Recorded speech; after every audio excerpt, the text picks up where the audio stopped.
where he's been, leading the country in preparing for the Safari Rally. Nazir Yaqub, are you on the line? Yes, good morning. Good morning from a very nice sunny Naivasha. Yeah, morning, Nazir.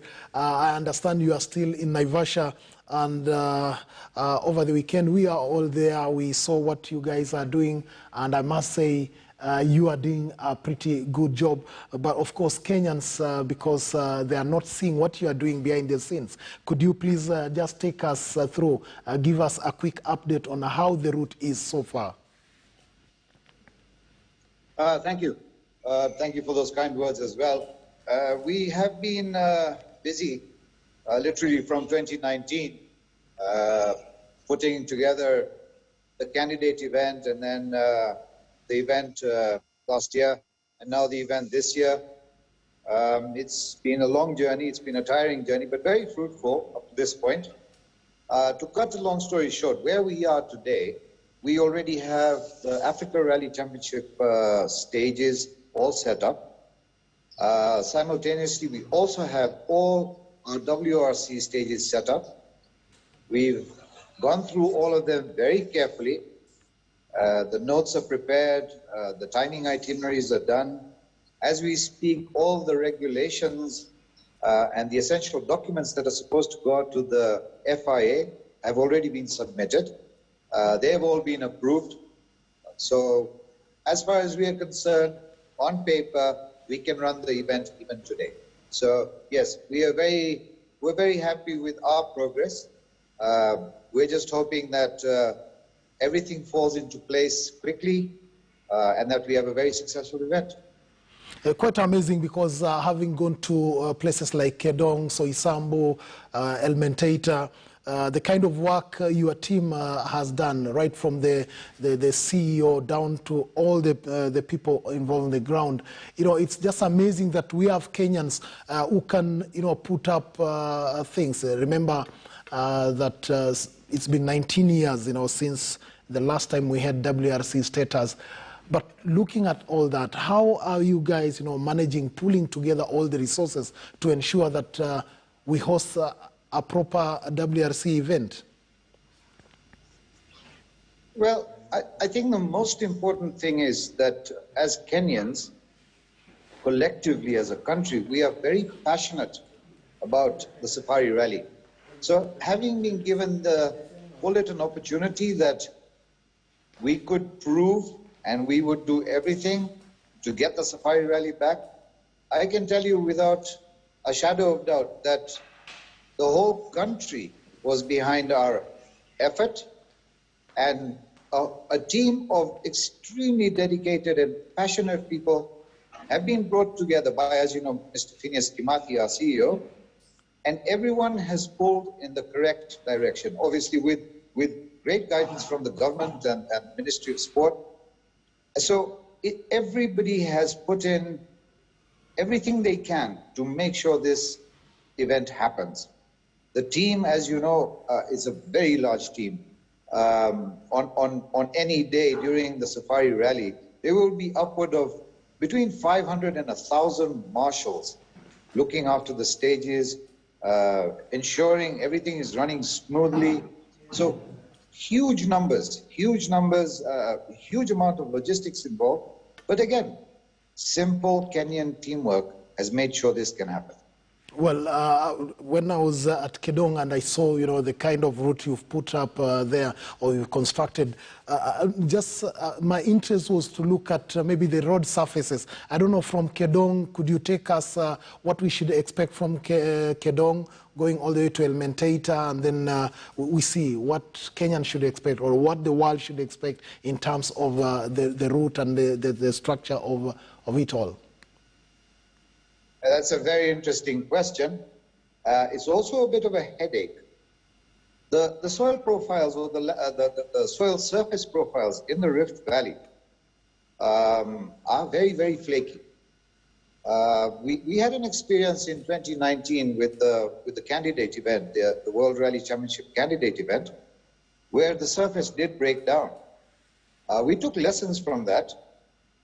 And well, the preceding 2-3 months, we've been very hard at work with our in-house engineers and the ranch by extension to try and mitigate as much as we can the breakages. What that means is we're going to have to work on what are called the start areas to harden them up so they don't break down. There are patches along the 32-kilometer stage which can break down. We are going to address those with possibly a murram banking or laying a layer of murram just to stop breakdown. What this means is we're not trying to make it easy for the competitors, but we want it to remain as good as it was at the start of the stage throughout the day. So nobody can feel that, oh, this stage was chosen and then it broke down and then I had this and you know all that. So this involves a fair amount of civil roadworks. I might mention here that it's not just in Kidong. There's, for example, Soisambu, it has places where the soils are very soft. Almantaita has places where the soils are soft.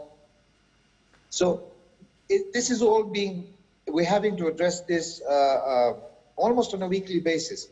So as you say correctly, we have had to put in a fair amount of work to get these stages up to a standard that satisfied first us and then the competitors, hopefully. Yeah, interesting, because in 2019, I remember that was Manvi Rebarian. He got to a stage where, the car sucked in all the dust there and he was out of the safari. But hopefully that will not happen. But then could you talk to us about Malewa Bay? Because I saw the kind of structure there, the soil structure, the rocks and all that. What do you want to achieve that as Safari Rally by having that kind of surface where you have so many rocks, hard rocks and all that? In a very simple statement, I'll say Safari Rally is challenging. If you're going to have stages which are fast, flat out, easy to drive over, it's not a safari. So Malewa Bay was chosen purely for its surface. It is an abrasive rocky surface. It's a very short but very fast stage, which will need a bit of thought. On your recce through the stage, I'm sure you noticed there's a lot of pumice rocks. There's a lot of obsidian. These are very unforgiving to tires if they're not managed well. So safari cannot be, let's call it a ride in the park. No, safari has to be challenging. Safari has known historically to be very challenging. Forget about winning the safari. When you finished the safari in the days of old, it was considered an extremely important achievement for one's career. We want to bring that flavor back. Now, having fast stages, for example, Kidong is extremely fast. Sleeping Warrior on the Soisambu Conservancy, also very fast. Now, we can have very fast stages because these are World Rally cars, but we need to throw in a bit of our Kenyan flavor, which is very tricky, demanding, a stage that you have to think through. You can attack it and pray that you make it to the end safely. So keeping the safari flavor of making things difficult, I think, is very important. And that is why a short stage like Malewa Bay has been thrown into the mix. Yeah, talking about the Kenyan flavor, in the Standard newspaper today, you are also quoted as having said that Kenyan drivers will have an advantage, but sadly, that advantage could only last 3 kilometers, and after that, is the top dogs, the big boys from the WRC circuit who could take over. Do you think really that there's something the Kenyan drivers can do to maybe overcome all those challenges you just talked about the surfaces and all that? Well, it's a sporting challenge. Let's put it this way. It's a sporting challenge. Previously, I was listening to the commentary just before we came on football. You have the Premier League, and then you have the Club League, and then you have people who are playing at school level. So the levels of skill or the levels of competition are very different. Now, our Kenyan drivers haven't been exposed to an international, when I say international, I mean beyond the region. They haven't been exposed to international high-level competition. They are very, very enthusiastic. They have put in all the resources they possibly can. We probably have one of, well, I think probably, if not the best, then the second best rally championship or motorsports championship on the continent. So our drivers are very good. The machines they have are excellent. They have immense amounts of skill. The only thing that differentiates probably our crop of drivers and what's coming from the WRC side, the international teams, is the level of investments, the level of technological investment that happens with World Rally cars and World Rally teams. That hasn't trickled down to Kenya yet, but we're always hopeful. We're always hopeful something good will come out of for our local drivers from this year's event.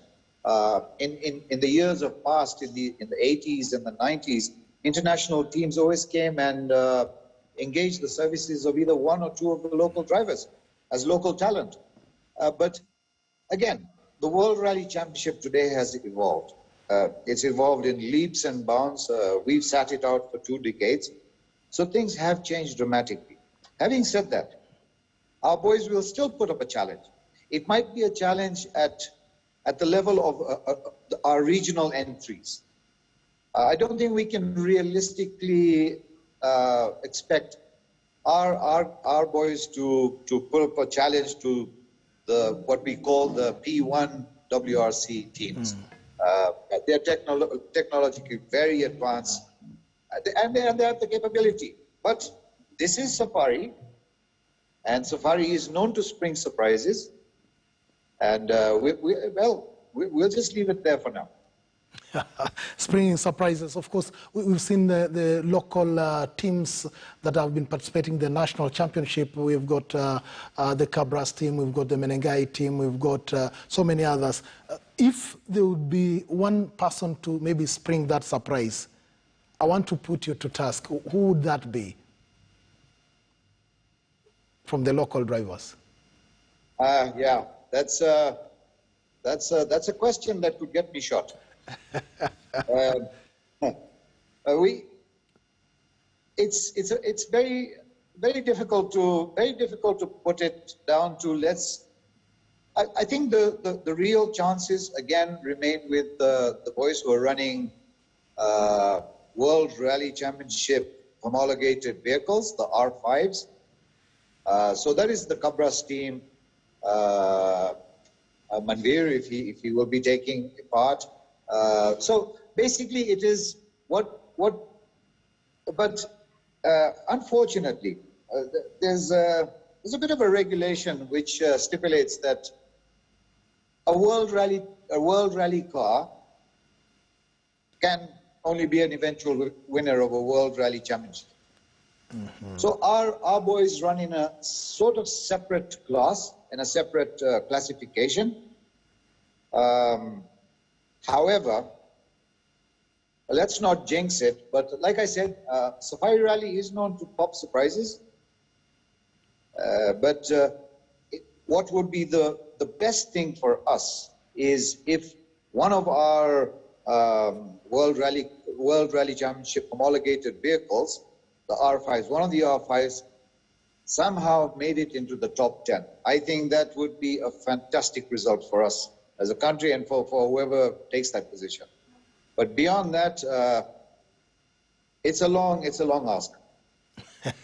It's a long ask. Of course, we've got really top drivers. I don't know who will be coming to Kenya. We all know about top drivers like Sebastian Ogier, the young boy coming through, that is Kale Rovanpera. I don't know if they'll come for the safari, but we just hope that will happen. But then, let me ask you this question. Looking at the course that you put together, that is Kedong, you go to Elmentaita, it's run through conservancies, and there are so many animals. I was amazed to see the kind of flora and fauna found within those areas. What will happen in the event there's a collision, there's an accident, there are already cars, running into those animals? Have you prepared for any eventualities should that happen? And how will that impact on maybe the championship itself? That's actually a very good question, since, as you correctly say, we are running on conservancies. The only way we were able to access and to get agreement to run on these conservancies is when we presented to the landowners or the conservancy owners that we actually have a plan in place to ensure that wild animals and cattle, of course, and goats, will never stray onto the rally track. And the way that is being achieved is by the sheer number of marshals that we will be deploying along the route. Like I said, on a relatively easy day, like probably day 2, we will have upward of between 600 and 1,000 marshals, which are marshals trained by ourselves. There are marshals also going to be brought in from the Kenya Wildlife Service. All the conservancies will be giving us some of their rangers who are armed. So there will be a marshal at a minimum distance of between 200 and 300 meters throughout all the conservancy tracks. Now, what happens is, I'm sure that there's a question in your mind, who's going to protect the marshals from these animals? Sure, of course. Now, this is going to be a system of using klaxon, the air horns. They're mostly used in football matches to make a lot of noise. So we will be issuing air horns to the marshals. We will be issuing whistles. Now, these are foreign sounds to animals, plus, of course, the noise of the cars. But the air horn and the whistles will be deterrent enough to keep the animals from straying on the track. God forbid, I mean, nature doesn't normally do what you want it to do. God forbid that somebody does come into contact with an animal. Let us, for the sake of argument, say it was an antelope, that slipped through the net of marshals and strayed on somehow and got, unfortunately, hit by a vehicle. It's actually on the safari, in our events in Africa or in Kenya, that is actually a sporting event. It does not take any points away from him. It does not give him extra points, obviously. He would have to repair the car, and if the car was repairable, then they could start, the next day after, depending on what the damage was. But like I said, in Africa or in Safari Rally, it's a sporting incident. We will do what is humanely possible from our perspective to not allow that to happen. But like I said, nature has a way to not play by the rules, human rules. So the best we can do is make sure we secure the track and don't allow something like that to happen. It was amazing to look at also the media points that you created together with your team, and I'm duly informed that it could be up to 100, media points where all the media, the accredited media, will be operating from. What was the thinking? Why did you decide, to have as many, media points as possible?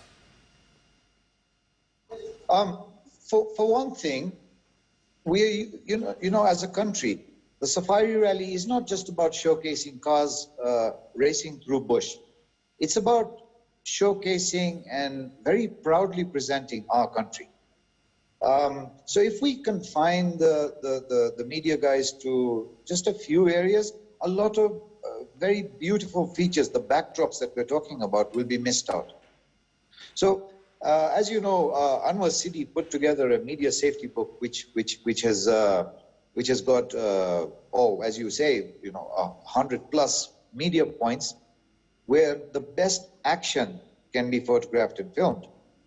All these media points have been very well thought out so that the backdrop always presents the vista that is Kenya, the vista that is the backdrop of the safari rally. That image has to, we want the best image possible to go out. So to get all the conditions or all the, call it the backdrops and all the locations that we can think of that present our event and our country in this best picture, that's why we have so many. And as you know, under WRC regulations, the media posts that are created are only accessible by FIA and KMSF accredited media persons. These are people, or professionals, I should say, who have huge circulations of their product. So we can imagine our images, going out to 800 to 1 billion people around the world. So we want to give them as much variety and diversity as we can. And that's the thought behind as many media points. Really interesting. And I've been reading through some media reports across the world. They're saying that the rally teams are beginning to prepare, to travel to Kenya. And I was reading one of the websites saying that that's M-Sport have already made preparations to ship their equipment from England, that is Southampton, to Kenya. That is quite early. The rally is about 2 months away. As a deputy clerk, of course, for me, it's not early enough. I would rather they were already in Naivasha today. But shipping, that's the issue of sending or sending out what is called the kit earlier. It's all coming, most of the kit is brought on ships. We all know very clearly what happened in the Suez Canal. Shipping lanes can get disrupted very badly.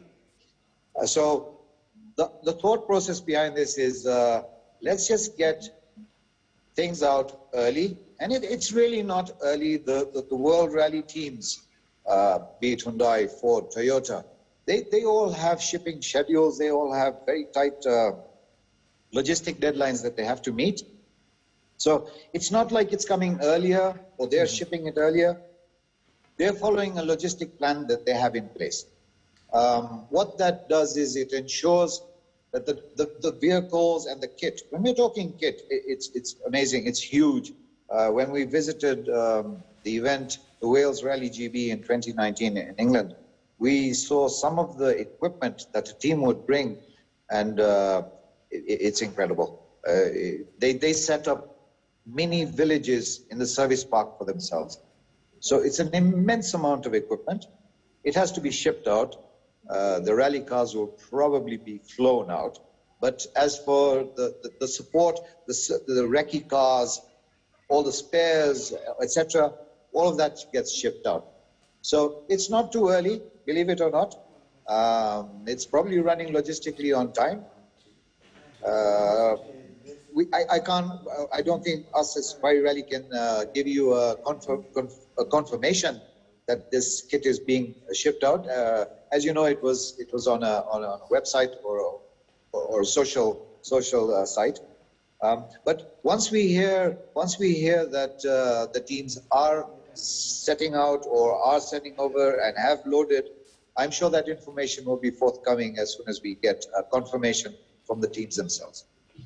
Well, maybe there's a final call for you.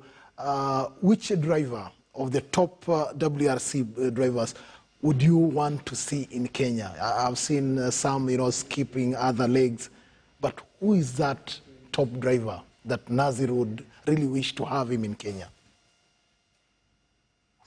Well, it's the young man who's got an immense amount of talent, an immense amount of skill. It's in his genes. I think it's Kali Robin-Kara. For a young man at that level, that'll be something to watch. That'll be definitely something to watch. Really, I just wish that all, should continue, working as you've set it. We want to thank you very much, Yakub, Nazir, and all your team. Of course, there are so many people like Anwar, whom we worked with over the weekend, and so what they are doing, it's really quite encouraging that everything is, taking shape. And we just hope that come June 24th, we'll have all the top drivers in Kenya, and so that the Kenyans can enjoy, seeing the Safari Rally back on the WRC. We want to thank you and hope that we'll have these conversations as we near that appointed date, that is June 24th. For any Kenyan, if you have any other plans, just make sure that June 24th is part of your plan so that you can see that action. So, Nazir, I hope you are enjoying your stay in Naivasha, and anytime you come back to Nairobi, please talk to us. Thank you very much. Thank you very much for giving us this opportunity to present all the work that has gone on, all the work that still remains.